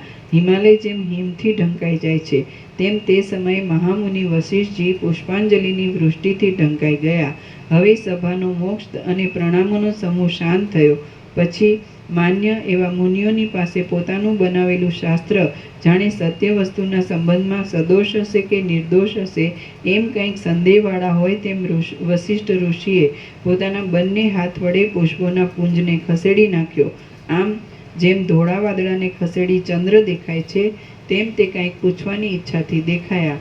હવે સિદ્ધ લોકોના વચનોના સમૂહ, દુંદુભીના શબ્દો, આકાશમાંથી પડતી પુષ્પવૃષ્ટિ અને સભાનો કોલાહલ એ સર્વ શાંત થઈ ગયું. તેમજ પવન પણ પડી ગયો. પછી જેમ મેઘ શાંત થઈ જાય તેમ પોતાનો સત્કાર કરનાર સભાજનો તથા રામ વગેરે પ્રણામ કરીને વ્યગ્રપણાથી રહિત થયા. હવે પોતાની પ્રશંસાના વાક્યોનું શ્રવણ કરતા અને અનિંદ્ય આત્માવાળા એ મુનિશ્રેષ્ઠ વશિષ્ઠજી કોમળ સ્વરવાળા વિશ્વામિત્ર મુનિ પ્રત્યે બોલ્યા કે હે ગાધિકુળમાં કમળરૂપ વિશ્વામિત્ર મુનિ, હે વામદેવ, નિમિ, ક્રતુ, ભરદ્વાજ, પુલસ્ત્ય, અત્રિ, ધૃષ્ટિ, નારદ, શાંડિલી, ભાસ, ભૃગુ, ભારણ, વત્સ, વાત્સ્યાયન આદિ ઋષિઓ, આપે અમારા તુચ્છ વચનો સાંભળ્યા. આમાં કંઈ કહેવું રહી ગયું હોય, અનુચિત અર્થવાળું હોય અથવા વ્યર્થ હોય તો કૃપા કરી આપ તે મને કહો. સભ્યો બોલ્યા, હે મહારાજ, પરમાર્થ વડે જ એક સુશોભિત એવા વશિષ્ઠજીના વચનની અંદર વળી અનુચિત અર્થ હોય એવી આજે નવી જ વાણી આ સાંભળીએ છીએ. અનંત એવા જન્મના દોષથી અમારી અંદર મેલ ભર્યો હતો. જેમ અગ્નિ સુવર્ણના મેલને બાળી નાખે છે તેમ આપે તે મેલને અહીં આજે બાળી નાખ્યો છે. હે મહારાજ, જેમ ચંદ્રના પ્રકાશથી કુમુદ વિકસિત થાય છે તેમ બ્રહ્મની અંદર વિસ્તરી રહેલી અને અમૃતના જેવી પરમ શીતળ એવી આ આપની વાણીથી અમે સર્વ વિકસિત થઈ રહ્યા છીએ. આ અમે સર્વ આપને વારંવાર પ્રણામ કરીએ છીએ. આપ સર્વ જીવોને મહાબોધ આપનાર છો, મુનિ શ્રેષ્ઠ છો અને અમારી પરાવિદ્યાના ગુરુ છો. પરાવિદ્યાના ગુરુ છો. વાલ્મીકી બોલ્યા, આ પ્રમાણે કહી તે સૌએ મેઘગર્જના જેવા મહાબળવાન ઉચ્ચ શબ્દ વડે ફરીવાર નમસ્તે, આપને નમસ્કાર છે કહ્યું. તે વખતે જેમ મેઘ ઝાકળ વડે હિમાલયને પૂરી દે છે તેમ તેઓ આકાશમાંના સિદ્ધોની સાથે પોતે પણ નાખેલી પુષ્પાંજલિના સમૂહથી વશિષ્ઠ ઋષિને પૂરી દેવા લાગ્યા. એવી જ રીતે રામના વૃત્તાંતને જાણનારા એ સર્વ લોકો દશરથ રાજાની અને 4 સ્વરૂપે અવતરેલા વિષ્ણુરૂપ શ્રી રામચંદ્રજીની પ્રશંસા કરવા લાગ્યા. સિદ્ધો બોલ્યા, જાણે બીજા સાક્ષાત નારાયણ હોય તેમ 4 રૂપે રામ, લક્ષ્મણ, ભરત, શત્રુઘ્ન રૂપે અવતરેલા જીવન મુક્ત અને ભાઈઓ સાથેના એ રાજકુમાર રામચંદ્રજીને અમે નમન કરીએ છીએ. 4 સમુદ્રરૂપ ખાઈ વડે વીંટાયેલા ભૂગોળની રક્ષા કરનાર અને 3 કાળમાં રહેનાર રાજચિહ્નોને ધારણ કરનારા એ દશરથ રાજાને અમે નમન કરીએ છીએ. રાજાની પેઠે મુનિઓની સેનાના અધિપતિ, સૂર્યના જેવા મહા તેજસ્વી અને સુંદર પ્રકૃષ્ટ વાદો વડે યુક્ત એ વશિષ્ઠ ઋષિને તથા તપના ખજાનારૂપ વિશ્વામિત્ર ઋષિને અમે નમન કરીએ છીએ. એમના પ્રભાવ વડે જ જ્ઞાન યુક્તિથી સુશોભિત એવી અને ભ્રાંતિના જુસ્સાનો સારી રીતે નાશ કરનારી વશિષ્ઠજીની આ પરમ વાણી અમારા સાંભળવામાં આવી. વાલ્મીકી બોલ્યા, ઉપર પ્રમાણે કહીને સિદ્ધ લોકોએ આકાશમાંથી સભાની અંદર ફરીવાર પુષ્પવૃષ્ટિ કરી અને પછી તેઓ પ્રસન્ન ચિત્તે મૌન સેવી રહ્યા. તે જ પ્રમાણે આકાશચારી સિદ્ધોએ એ લોકોની પ્રશંસા કરી અને સભ્યોએ પણ તે જ પ્રમાણે ઘણી સ્તુતિ સહિત એ સિદ્ધોનું ત્યાં અર્ચન કર્યું. આકાશમાં ગતિ કરનાર મહર્ષિઓ અને દેવગણો તથા ભૂમંડળમાં ગતિ કરનાર બ્રાહ્મણો અને ભૂપતિઓ તથા બંને સ્થળમાં ગતિ કરનાર મુનીશ્વરો એ સૌએ પોતાની શક્તિ અનુસાર પુષ્પ અને અર્ઘ્યદાન સહિત ઉચ્ચ વાણી વડે પ્રત્યેક જનની પૂજા કરી. સર્ગ 200મો સમાપ્ત. સર્ગ 201મો. શ્રી રામની પૂર્ણાનંદ પદમાં વિશ્રાંતિ. આ 201મા સર્ગમાં ગુરુ રામને ફરીવાર આદરથી પૂછે છે અને રામચંદ્રજી પોતાની પૂર્ણાનંદ પદમાં વિશ્રાંતિ પ્રકટ કરશે. વાલ્મીકી બોલ્યા, પછી ધીમે ધીમે સભાના નીચેના ભાગમાં પ્રશંસાના વાક્યો શાંત થઈ ગયા અને જ્ઞાનોપદેશને મેળવી રાજાઓ જાણે પ્રફુલ્લ થઈ ગયા હોય તેવા થઈ ગયા. સંસારનો ભ્રમ જેમનો શાંત થયેલો છે એવા મનુષ્યો સત્ય તરફ દોડતા પોતાના ચિત્ત વડે પોતાની મેળે પોતાના પૂર્વ ચરિત્રને હસવા લાગ્યા. જ્ઞાનના આસ્વાદમાં તત્પર થઈ રહેલા શાંત વિવેકી સભાજન ચિત્તવૃત્તિને અંતર્મુખ કરી દઈ ધ્યાનાવસ્થિત થઈ રહ્યા. ગુરુના દેદીપ્યમાન મુખ તરફ જોઈ રહેલા અને પદ્માસનવાળી બેઠેલા શ્રી રામચંદ્રજી પોતાના ભાઈઓ સહિત ગુરુની પાસે હાથ જોડી રહ્યા. દશરથ રાજા જાણે ધ્યાનાવસ્થિત થઈ રહ્યા હોય તેમ આદિ, મધ્ય અને અંત રહિત પવિત્ર એવી જીવન મુક્ત દશાનો આસ્વાદ લઈ રહ્યા. તે સમયે યાચકજનને માન આપનાર વસિષ્ઠ મુનિ પોતાના રાજા આદિ ભક્તોની પૂજા સ્વીકારવા માટે ક્ષણવાર મૌનનો આશ્રય પકડી ઊભા રહ્યા હતા. હવે તે અનાકુળ અક્ષરોથી બોલવા લાગ્યા કે પોતાના કુળરૂપ આકાશમાં ચંદ્રતુલ્ય એવા કમળના જેવા સુંદર નેત્રવાળા હે રામચંદ્રજી, પોતાની મનમાનીથી ઈચ્છા વડે હવે બીજું તમે શું સાંભળવા ઈચ્છો છો? હવે આજે તમે કેવી સ્થિતિને અનુભવો છો અને આ જગતના આભાસને કેવા પ્રકારનો દેખો છો તે કહો. વસિષ્ઠજીએ એ પ્રમાણે કહ્યું એટલે રાજકુમાર રામચંદ્રજી ગુરુનું મુખ જોતા અનાકુળપણાથી મૃદુ અને સ્પષ્ટપણે બોલ્યા. રામ બોલ્યા, હે મહારાજ, જેમ પૂર્ણચંદ્ર વડે સુશોભિત એવું આકાશ શરદ ઋતુમાં નિર્મળ થઈ જાય છે, તેમ આપની કૃપા વડે હું પરમ નિર્મળતાને પ્રાપ્ત થઈ ગયો છું. સંસારની અંદર ભ્રમણ કરનારી સંસારની અંદર ભ્રમણ કરનારી મારી સર્વ ભ્રાંતિઓ શાંત થઈ ગયેલી છે અને શુદ્ધ સ્વરૂપ વડે હું આકાશ જેવો સ્વચ્છ થઈ રહ્યો છું. મારી સર્વ ગ્રંથિઓ ગલિત થઈ ગઈ છે. વિશેષ સર્વ વિશેષણો શાંત થઈ જવાથી હું નિર્વિશેષ છું અને હું સ્ફટિક ગૃહની અંદર મધ્યમાં રહેલી સ્ફટિકમણીના જેવી નિર્મળ બુદ્ધિવાળો છું. મારું શાંત થઈ રહેલું ચિત્ત બીજું કાંઈ સાંભળવા કે મેળવવા ઈચ્છતું નથી. તે પરમ તૃપ્તિને પ્રાપ્ત થઈ રહેલું છે અને જાણે સુષુપ્તિ અવસ્થાને પ્રાપ્ત થઈ ગયું હોય તેવું થઈ રહ્યું છે. હે મહારાજ, સર્વ વિષયોના સ્મરણની શાંતિને લીધે નિર્વિકલ્પ, સર્વ કૌતુકથી રહિત અને સર્વ સંકલ્પોને છોડી રહેલું મારું મન શાંત છે. હું નિર્વાણને પ્રાપ્ત થઈ રહ્યો છું અને શાંત થઈ રહ્યો છું. જાગતો છતાં હું જગતની સ્થિતિના સંબંધમાં માનસિક સ્વપ્ન આદિ વિષયોનો વિચાર કરતો નથી, તેમ જાગ્રતના ઇન્દ્રિય ગ્રાહ્ય વિષયોનો પણ વિચાર કરતો નથી. હું તો જાણે સુષુપ્તિને ધારણ કરી રહ્યો હોઉં તેમ નિર્વિકાર દશામાં સ્થિર થઈ રહ્યો છું. આશા વડે વિહવળ થઈ રહેલ દેહાધ્યાસવાળી પૂર્વની સ્થિતિને હું હસી કાઢું છું અને હૃદયમાં સ્ફુરણ પામતા આપના ઉપદેશ વડે હું નિસંશયપણે સ્વસ્થ થઈ રહેલો છું. હમણાં મને ઉપદેશ વડે, તેના અર્થ વડે, શાસ્ત્રો વડે, બંધુઓ વડે કે તેમના ત્યાગ વડે કાંઈ પ્રયોજન નથી, અથવા તો પ્રત્યક્ષ ચૈતન્યરૂપ એવો હું અહીં તેમાં જ સ્થિર થઈ રહેલી ચિત્તવૃત્તિવાળી અને ક્ષોભરહિત ચિદાકાશની અંદર સામ્રાજ્ય સુખના જેવી અખંડિત સ્થિતિને અનુભવું છું. હું જો કે બાહ્ય દ્રષ્ટિ વડે નેત્ર આદિ અવયવોવાળી સ્થિતિને ધારણ કરી રહ્યો છું, છતાં હું આ સર્વ જગતને આકાશથી પણ અતિ સ્વચ્છ અને ચિદાકાશના એક અંશરૂપ સમજું છું. આ જગત ચિદાકાશ માત્ર છે એવો એક નિશ્ચય રાખતા આ દ્રશ્યરૂપી આકાશ મોહ નિદ્રા સહિત બાધિત થઈ જાય છે. આ જગત ચિદાકાશ માત્ર છે એવો એક નિશ્ચય રાખતા આ દ્રશ્યરૂપી આકાશ મોહ નિદ્રા સહિત બાધિત થઈ જાય છે અને હું અક્ષય રૂપે નિરંતર જાગતો રહું છું. યથેચ્છ, યથાપ્રાપ્ત અને યથાસ્થિત જે કાર્ય આપ કહેશો તે હું નિર્વિઘ્નપણે વાસનાથી રહિત બની કર્યા કરીશ. હું અભિષ્ટ સિદ્ધિ માટે અંદર પ્રસન્ન થતો નથી, તેમ હર્ષને પણ પ્રાપ્ત થતો નથી અને પુષ્ટ પણ થઈ જતો નથી. વળી અનિષ્ટ પ્રાપ્તિથી હું રોતો નથી, કિંતુ જે કાર્ય કરવા યોગ્ય છે તે હું એકલો કરી જાઉં છું.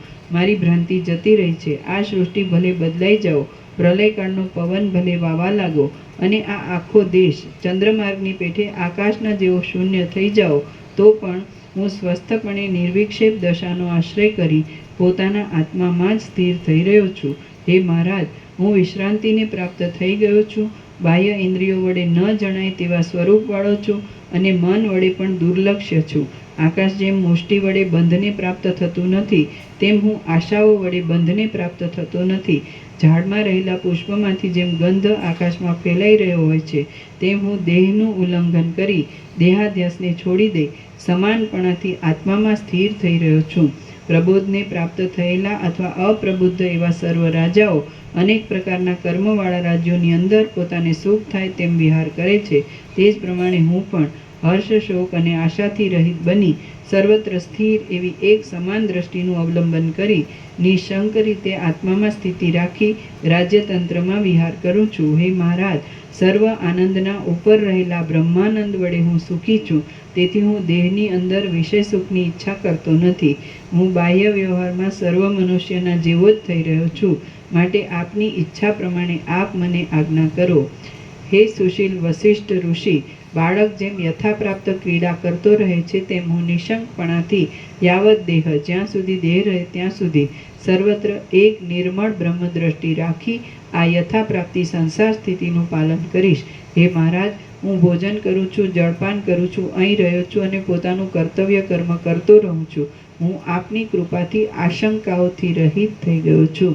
વશિષ્ઠ બોલ્યા, અહો, હર્ષની વાત છે કે તમે આદિ મધ્ય અને અંતથી રહિત એવું આ મહાપુણ્ય પદ પ્રાપ્ત કરેલું છે. એ મહાપદની અંદર સ્થિતિ રાખનાર પુરુષોને શોક કરવો પડતો નથી. આકાશ જેમ પોતાના સ્વરૂપમાં સ્થિતિ રાખે છે તેમ સારી રીતે અત્યંત સમાનપણે વિસ્તરી રહેલા અને શાંત એવા પોતાના આત્મામાં તમે વિશ્રાંતિને પ્રાપ્ત થઈ રહ્યા છો. તમે શોકથી રહિત થઈ રહ્યા તે બહુ સારી વાત થઈ. તમે સારી ઉત્તમ દશામાં આવી રહ્યા તે પણ બહુ સારું થયું. આ લોકમાં તથા પરલોકમાં દ્રષ્ટ, અદ્રષ્ટ અને શ્રુત એવા અનર્થોની શંકા દૂર થઈ ગઈ તે પણ બહુ સારું જ થયું છે.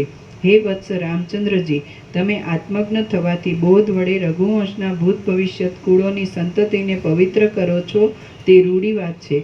હે રામચંદ્રજી, હમણાં તમે મુનિશ્રેષ્ઠ વિશ્વામિત્રની માંગણી પિતાની સાથે પિતાજીની વિદ્યમાન દશામાં તેમની આજ્ઞાથી પૂર્ણ કરી આ પૃથ્વીનું પાલન કરો. હે સુંદર રામચંદ્રજી, તમારી સાથે બેઠેલા સર્વ રઘુકુલ સાથે સંબંધ રાખનાર પુત્ર પૌત્ર આદિવાળા ભૃત્યો, બાંધવો, પાયદળો, રથો અને ઘોડાઓના સમૂહો નિરોગ, નિર્ભય, સ્થિર લક્ષ્મીવાળા અને સદા ઉદયને પ્રાપ્ત થઈ રહો. સર્ગ 201મો સમાપ્ત. સર્ગ 202મો. શ્રી રામે આત્મામાં કરેલી વિશ્રાંતિ. આ 202મા સર્ગમાં પ્રબોધ વડે હૃષ્ટ થયેલા રાજાઓ આદિનું વર્ણન આવશે અને રામચંદ્રજી પોતાની નિર્મળ ઉત્તમ સ્થિતિનું જ્ઞાન વડે વર્ણન કરશે. વાલ્મીકી બોલ્યા, આ પ્રમાણે શ્રી વશિષ્ઠજીના વચન સાંભળી સભાની અંદર દશરથ રાજા આદિ સર્વ રાજાઓ તથા બીજા મનુષ્યો અંદર જાણે અમૃતના પૂર સિંચાયેલ હોય તેમ શીતળતાને પ્રાપ્ત થઈ ગયા. જેમ સંપૂર્ણ ક્ષીરસાગર સુંદર અમૃતપૂર્ણ ચંદ્ર વડે શોભે છે તેમ કમળપત્રના જેવા સુંદર નેત્રવાળા શ્રી રામચંદ્રજી સુંદર મુખચંદ્ર વડે શોભવા લાગ્યા. તત્વજ્ઞાનમાં કુશળ એવા વામદેવ આદિ સર્વ ઋષિઓ અહો, ભગવાન વશિષ્ઠજીએ બહુ સારો જ્ઞાનનો ઉપદેશ કર્યો એમ આદરથી કહેવા લાગ્યા. શાંત અંતઃકરણવાળા, અત્યંત સંતોષ વડે રોમાંચિત ગાત્રવાળા અને નવી કાંતિને પ્રાપ્ત થયેલા દશરથ રાજા હર્ષ વડે બહુ શોભવા લાગ્યા. અનેક અધિકારી પુરુષો જ્ઞાત જ્ઞેય જાણવાનું જેણે જાણી લીધું છે તેવા થઈ રહેતા અને અનેક પ્રશંસાની કથાઓ પ્રવૃત્ત થતા જેનું અજ્ઞાન ગલિત થઈ ગયેલું છે એવા શ્રી રામચંદ્રજી ફરીવાર આ વાક્યો બોલ્યા. રામ બોલ્યા, હે ભૂત ભવિષ્યને જાણનારા મહાસમર્થ મહારાજ, જેમ અગ્નિ સુવર્ણની શ્યામલતાને મહેલને બાળી નાખે છે તેમ આપે આ અમારો અજ્ઞાનરૂપ મહેલ બાળી નાખ્યો છે. અમે પ્રથમ પૂર્વકાળમાં પરિચ્છિન્ન દેહને જ કેવળ આત્મારૂપ સમજી જતા હતા. હે મહારાજ, હવે હમણાં તો અમે ચોતરફ સર્વને અપરિચ્છિન્ન આત્મારૂપ સમજનારા થઈ રહ્યા છીએ. હું સર્વ પ્રકારે સંપૂર્ણ રહ્યો છું, નિર્વિકાર થઈ રહ્યો છું, નિશંક થઈ રહ્યો છું અને તત્વજ્ઞ થઈ જતા જાગી ગયો છું. નિત્ય સુખના અનુભવને અર્થે હું આનંદવાળો બની ગયો છું. ઘણા લાંબા કાળને માટે સુખી થઈ રહ્યો છું. અવિનાશી પદની પ્રાપ્તિ અર્થે હું સ્થિર થઈ રહ્યો છું અને મને મોક્ષરૂપ પરમ પુરુષાર્થનો ઉદય પ્રાપ્ત થયો છે. અહો, હર્ષની વાત છે કે આપે મને પવિત્ર શીતળ જ્ઞાનરૂપ જળ વડે સિંચેલો છે. તેથી કમળની પેઠે હું પોતાની મેળે જ હૃદયની અંદર પ્રફુલ્લ થઈ રહ્યો છું. આપની કૃપાથી મેં આ સર્વોત્તમ પદવી મેળવી છે અને તેની અંદર મારી સ્થિતિ થવાથી આ સર્વ જગત મને અમૃત રૂપ જ ભાસે છે. મારી બુદ્ધિ પ્રસન્ન થઈ છે. હું સર્વ શોકથી રહિત થયો છું અને ઉત્તમ શોભાને પ્રાપ્ત થયેલી શાંતિ વડે મારું ચિત્ત નિર્મળ થયું છે. હું મારા આત્મામાં જ આનંદ અનુભવું છું અને આત્માનો સાક્ષાત્કાર થવાથી હું નિર્મળતાને પ્રાપ્ત થયો છું. તેથી મારા પોતાના સ્વરૂપને જ હું નમસ્કાર કરું છું. શ્રી યોગ વાસિષ્ઠ મહારામાયણમાં નિર્વાણ પ્રકરણના ઉત્તરાર્ધનો આત્મવિશ્રામાંગીકરણ નામનો સર્ગ 202મો સમાપ્ત. સર્ગ 203મો. નિર્વાણ પદનું વર્ણન. આ 203મા સર્ગમાં મધ્યાહન સમયનો વાદ્યઘોષ, દિવસનું કામકાજ, રાત્રિનો ક્રમ અને પ્રાતઃકાળમાં સભાની અંદર શ્રી રામચંદ્રજીનું નિસંદેહ મોડું થાય છે, મોડું થાય છે, મોડું.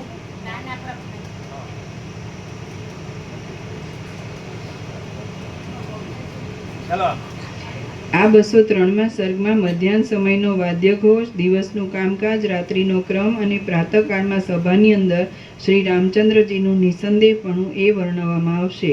વાલ્મીકી બોલ્યા, વશિષ્ઠ ઋષિ અને રામચંદ્રજી એ પ્રમાણે વિચાર કરતા હતા તેટલામાં સૂર્યનારાયણ જાણે શ્રવણને માટે ઉત્સુક થઈ રહ્યા હોય તેમ આકાશના મધ્ય ભાગમાં આવ્યા. સર્વ દિશાઓમાં પદાર્થોના સમૂહોની સ્ફુટ પ્રતીતિ થાય તે માટે તડકાએ શ્રી રામચંદ્રજીની મહાવિશાળ બુદ્ધિની પેઠે તીક્ષ્ણતા ધારણ કરી. જેમ વિકસિત થઈ ગયેલા હૃદય કમળ વડે પ્રફુલ્લિત વિશાળ આકારથી તે સભાની અંદરના રાજા આદિ માણસો શોભે તેમ બગીચાઓના તળાવો કમળોના વિકાસથી શોભતા હતા. મોતીઓના સમૂહથી બરાબર જડી લીધેલા સ્ફટિકના જાળિયા અંદર સૂર્યનું પ્રતિબિંબ પડતા અત્યંત ઝળકાટ કરી રહ્યા હતા. તેથી તે કેમ જાણે જ્ઞાન શ્રવણથી નૃત્ય કરતા હોય તથા જાણે આકાશની અંદર તરતા હોય તેવા દેખાતા હતા. પદ્મરાગ મણીની અંદર લાગેલા સૂર્યનારાયણના પ્રતિબિંબની તરુણ પ્રકાશવાળી કાંતિઓ આકાશની અંદર ઝબકારા મારતી હતી. તેથી જાણે સ્વચ્છ બુદ્ધિમાં જ્ઞાન કળાઓ સ્ફૂર્તિ હોય એમ લાગતું હતું. આ પ્રમાણે પરમ આનંદને પ્રાપ્ત થઈ રહેલા અને પોતાના કુળમાં કમળની પેઠે સુવાસ ફેલાવનારા શ્રી રામચંદ્રજી વશિષ્ઠ ઋષિના મુખચંદ્રના દર્શનથી પ્રફુલ્લ જેવા થઈ રહ્યા ત્યારે તેજના સમૂહરૂપી જ્વાળાઓથી સુશોભિત અને સમગ્ર રસને શોષી લેનારો વડવાનલ તુલ્ય સૂર્ય આકાશરૂપી મહાસાગરના મધ્ય ભાગમાં આવી લાગ્યો. ફરતી રજ વડે સુશોભિત, સૂર્યરૂપ પાંખડી વડે મનોહર અને સ્ફૂર્તા કિરણરૂપી કેસરાઓ વડે રમણીય એવું શ્યામ આકાશરૂપી નીલકમળ સુંદર સોઈ રહ્યું હતું. તે જગતની લક્ષ્મીના આભૂષણ રૂપ હતું, ત્રિલોકીના કાનના કુંડળ રૂપ હતું અને અંદર લીન થઈ રહેલા સ્ફૂર્તા તારાઓરૂપી રત્નોની પંક્તિઓથી સુશોભિત હતું. ત્યારે દિશાઓરૂપી સ્ત્રીઓ સૂર્યના તાપથી ભેદાયેલા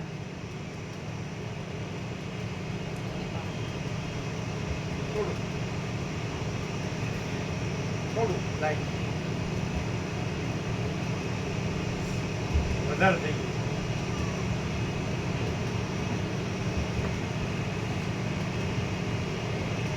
ત્યારે દિશાઓરૂપી સ્ત્રીઓ સૂર્યના તાપથી ભેદાયેલા અને પાણી વગરના મોટા વાદળાને મોટા શિખરોરૂપી હાથ વડે દર્પણની પેઠે ધારણ કરી રહી હતી. ત્યારે સૂર્યથી રહિત એવો આકાશરૂપી ઘરનો ભાગ પણ ઉત્તમ સૂર્યકાંત મણીમાંથી ઉત્પન્ન થતા અગ્નિ વડે જાણે પ્રજ્વલિત થઈ રહેલો હોય તેમ બમણા પ્રકાશવાળો જોવામાં આવતો હતો. તે સમયે અધિક મદવાળા સુંદર મુખના પવન વડે પૂરેલા મધ્યાહનના શંખો પ્રલયકાળના પવનથી પૂર્ણ એવા મહાસાગરની પેઠે શબ્દ કરવા લાગ્યા. જેમ કમળોની અંદર હિમજળના બિંદુઓની શોભા રહે છે તેમ મનુષ્યોના મુખની અંદર વિખરાઈ ગયેલા શુદ્ધ મુક્તાફળના જેવી પરસેવાના બિંદુઓની શોભા નિવાસ કરતી હતી. જેમ વૃષ્ટિનું અને નદીનું જળ સમુદ્રને પૂર્ણ કરી દે છે તેમ ઘરની ભીતમાં અથડાવાથી પડછંદા રૂપે પાછી ફરેલી અને પ્રાણીઓના ઉતાવળના જોશથી પુષ્ટ થયેલી શબ્દોની શોભા કાનને પૂરી દેવા લાગી. ત્યારે ગરમીના સમૂહની શાંતિને માટે સ્ત્રીઓએ નવીન અને ઉજ્જવળ કપૂરરૂપી મેઘાવલીઓ છાંટી હતી અને તે અતીવ શોભી રહી હતી. રાજા દશરથ સામંતો સહિત, રાજાઓ સહિત, વશિષ્ઠજી સહિત, રામચંદ્રજી સહિત તથા સર્વ સામગ્રી સહિત તે સભામાંથી ઉઠ્યા. રાજાઓ, રાજપુત્રો, મંત્રીઓ અને ઋષિઓ એકબીજાના સત્કારનો સ્વીકાર કરી ખુશ થતા પોતાના ઉતારા તરફ ચાલ્યા ગયા. ત્યાં અંતઃપુરના ઘરના આંગણામાં વીંઝણાઓના પવનથી કપૂરની ધૂળ ઉડી જતી હતી. તેથી જાણે નવા જ વાદળાની પંક્તિ ખડી થઈ ગઈ હતી. પછી મધ્યાહનના વાજાના શબ્દો ભીતની અંદર પડઘા પાડતા હતા અને તેથી વધારે અવાજ કરી રહ્યા હતા. ત્યારે વચનમાં કુશળ એવા મુનિ શ્રેષ્ઠ વશિષ્ઠજી બોલ્યા કે હે રામચંદ્રજી, તમે સર્વ સાંભળવાનું સાંભળ્યું છે અને જાણવાનું સર્વ જાણી લીધું છે. હવે આથી બીજું કાંઈ શ્રેષ્ઠ જાણવાનું નથી. જેવી રીતે મેં તમને ઉપદેશ કર્યો છે, શાસ્ત્ર વડે તમે જે પ્રમાણે સમજો છો અને જેવી રીતે શ્રેષ્ઠતાથી તમને અનુભવ થાય છે તે સર્વની એક વાક્યતા કરો. હે મહાબુદ્ધિશાળી, તમે કામકાજ માટે સુખથી ઉઠો. અમે પણ સ્નાન કરવા માટે જઈશું, કેમ કે હે પ્રિય રામચંદ્રજી, અમારો મધ્યાહન સમય વ્યતીત થતો જાય છે. હે મંગલરૂપ રામચંદ્રજી, પોતાની આકાંક્ષાની નિવૃત્તિ કરવા માટે જે કાંઈ શુભ આપને પૂછવાનું હોય તે પ્રાતઃકાળમાં ફરીવાર તમારે પૂછવું. વાલ્મીકી બોલ્યા, આ પ્રમાણે ઋષિ શ્રેષ્ઠ વશિષ્ઠજીએ કહ્યા પછી રાજા દશરથે પોતાની મેળે જ સર્વ સત્પુરુષોની પૂજા વડે સર્વ સત્પુરુષોનો પૂજા વડે સત્કાર કર્યો. રામચંદ્રજી સહિત ધર્માત્મા દશરથ રાજાએ વશિષ્ઠ આદિએ ઉપદેશ કરેલા ક્રમ વડે ઋષિઓની, બ્રાહ્મણોની, રાજાઓની અને આકાશચારી સિદ્ધોની પૂજા કરી. આમ તે અનિંદિત મહિપતિએ મણિઓના અને મોતીઓના નિષ્ક્રિય રૂપ દ્રવ્ય વડે, દિવ્ય પુષ્પ વડે, મણિઓ અને મોતીઓના દાન વડે, મોતીઓના હારના અર્પણ વડે, પ્રણય વડે, દ્રવ્ય સહિત એવા કન્યા આદિના દાન વડે, વસ્ત્ર, આસન તથા અન્નપાનાદિ વડે, સુવર્ણ વડે, પૃથ્વી વડે, ધૂપ વડે અને ગંધ પુષ્પ વડે યથાવિધિ તે સર્વની પૂજા કરી. પછી જેમ ચંદ્રમા આકાશમાંથી સાયંકાળે ઉદય પામે તેમ સભાના મધ્યમાંથી સર્વને માન આપનાર રાજા દશરથ સભાની સાથે વશિષ્ઠ આદિ દેવર્ષિઓ સહિત ઉઠ્યા. ગોઠણ સુધી પથરાઈ રહેલા દેવતાઓના મૂકેલા પુષ્પોથી કચરાવાળો બની ગયેલો તથા ત્વરા સહિત એવો સભાનો ઉત્થાનનો બરખાસ્ત થવાનો સમય બહુ દીપી નીકળતો હતો. ત્યારે ઘર્ષણ થવાથી અને પરસ્પર અથડાવાથી બાજુબંધના રત્નોનો ચૂરો થઈ ગયો હતો અને તેથી સભાભૂમિ રાતી થઈ ગઈ હતી. ત્યારે હારો તૂટી ગયા હતા અને તેમાંથી મોતીઓ ખરી પડતા હતા. તેથી સભાસ્થાન તારાઓ તથા નક્ષત્રોથી શોભી રહેલા રાત્રિના આકાશને પણ પાછળ પાડી દેતું હતું. દેવર્ષિઓ, મુનિઓ, શ્રેષ્ઠ બ્રાહ્મણો અને રાજાઓથી એ સભાસ્થાન ભરાઈ ગયું હતું. તેમાં સેવકો અને સુંદરીઓ હાંફળા ફાફડા થઈ ગયા હતા. તેમના હાલતા હાથોથી તથા કેશોથી તે સભાસ્થાનમાં ચોતરફ ચમર ઢોળાતા હોય એવું લાગતું હતું. વશિષ્ઠે કહેલા જ્ઞાનને પ્રમેય રૂપ કરવા માટે જ માણસો ત્યાં હરફર કરતા હતા. આથી તે સમય દારૂણપણાથી રહિત હતો. ત્યારે એકબીજાઓ એકબીજાના અંગો દબાતા, એકબીજાને હાથ જોડતા હતા. આગળ અને બંને બાજુએ એમ ત્રણેય ભાગમાં જોવા માટે તથા ક્ષમા માગવા માટે સભાજનોની આંખો અને જીભો તત્પર રહેતી હતી. આથી તે સમય અત્યંત રમણીય લાગતો હતો. હવે ઇન્દ્રલોકમાંથી જેમ દેવતાઓ પોતાના સ્થાનમાં જાય તેમ પૂજા કરાયેલા મૃદુ અને મધુર ભાષણવાળા સપ્તલોક નિવાસી સત્પુરુષો, દશરથ આદિ રાજાઓ અને મુનિઓ એ સર્વ પરસ્પર એકબીજાને પૂછી પ્રસન્ન અને સ્નેહયુક્ત ચિત્ત વડે પોતપોતાના આશ્રમમાં ચાલ્યા ગયા. ક્રમ પ્રમાણે અન્યોન્ય પ્રણયથી પૂજા કરી તે સર્વ સભાસદો ત્યાંથી રજા લઈને ઘેર આવીને પોતાનું આહ્નિક કર્મ કરવા લાગ્યા. પછી વશિષ્ઠ આદિ ઋષિઓ તથા દશરથ આદિ રાજાઓ સર્વ દિવસના કર્મો કરવામાં જોડાઈ ગયા. તેઓ દિવસ સંબંધી યથાપ્રાપ્ત ક્રિયાઓ ક્રમથી કરતા હતા. તેટલામાં આકાશના પથિક એવા શ્રી સૂર્ય અસ્તને પ્રાપ્ત થઈ ગયા. તેમની અને મહાબુદ્ધિશાળી શ્રી રામચંદ્રજીની તે રાત્રિ તે જ કથા વડે જાગરણ થવાને લીધે જલ્દી વ્યતીત થઈ ગઈ. અંધકાર રૂપ રજને તથા તારાઓ રૂપી પુષ્પ સમૂહને દૂર કરીને જગતને ઘરની પેઠે શુદ્ધ કરનારા સૂર્ય જગતરૂપી ઘરમાં દાખલ થઈ ગયા. હવે કણેરના ફૂલના જેવી કાંતિવાળા પોતાના કિરણો વડે દશાઓને અરુણ રાતી કરનારા બાલ સૂર્યે આકાશરૂપી મહાસાગરમાં પ્રવેશ કર્યો. પાછા રાજાઓ, રાજપુત્રો, મંત્રીઓ અને વશિષ્ઠ ઋષિ આદિ મુનિઓ દશરથ રાજાની તે સભામાં આવી પહોંચ્યા. પછી દેવતાઓના સ્થાનરૂપ નક્ષત્રોની શોભા જેમ આકાશની અંદર દીપી રહે તેમ તે સભા ક્રમાનુસાર મર્યાદા પ્રમાણે પોતપોતાના સ્થાન પ્રમાણે અને આસન પ્રમાણે ગોઠવાઈ ગઈ. પછી દશરથ આદિ અને સુમંત આદિ આસન પર બેઠેલા શ્રી વશિષ્ઠ મુનિની પ્રશંસા કરવા લાગ્યા. પછી શ્રી વશિષ્ઠજીની તથા પોતાના પિતાજી રાજા દશરથની પાસે મહાબુદ્ધિશાળી અને કમળદળ જેવા સુંદર નેત્રવાળા શ્રી રામચંદ્રજી કોમળ વર્ણવાળા નીચેના વચનો બોલ્યા. રામ બોલ્યા, સર્વ ધર્મને જાણનાર, સર્વ જ્ઞાનના મહાસાગર, સર્વ સંદેહને કાપવામાં પરશુરૂપ.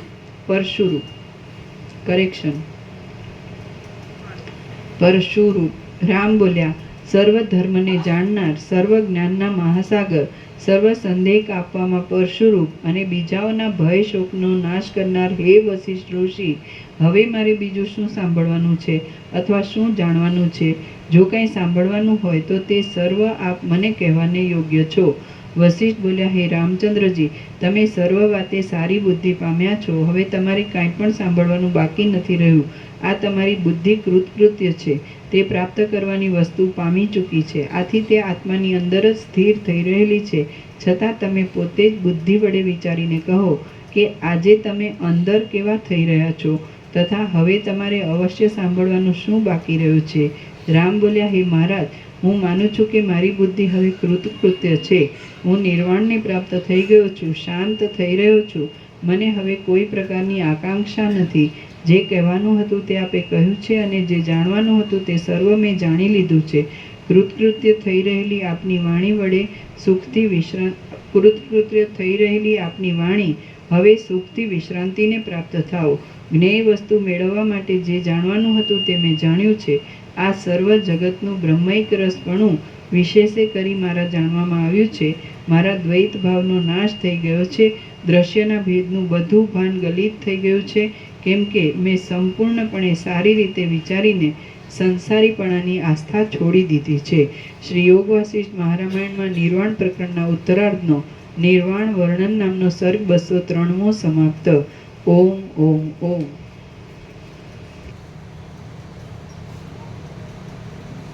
પ્રસાદ આપી દે.